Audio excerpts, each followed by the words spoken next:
Hello sa inyong lahat. Kamusta po kayo?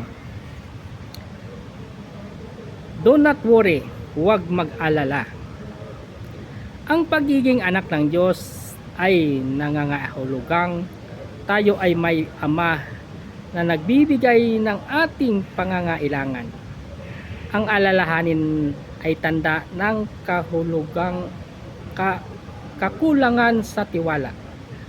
Ang palala ni Lord Jesus ay simple pero makapangyarihan. Don't worry, trust your Father. Ang pag-alala ay hindi makakatulong makakatulong. Ang pananampalataya ay malaking tulong sa ating mga anak ng Diyos.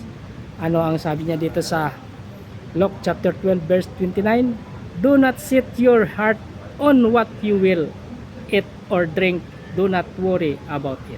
Ayan. Salamat sa Diyos sa kanyang salita. Ingat po lagi. And shout out sa ating mga followers and viewers. Thank you for watching. God bless us all.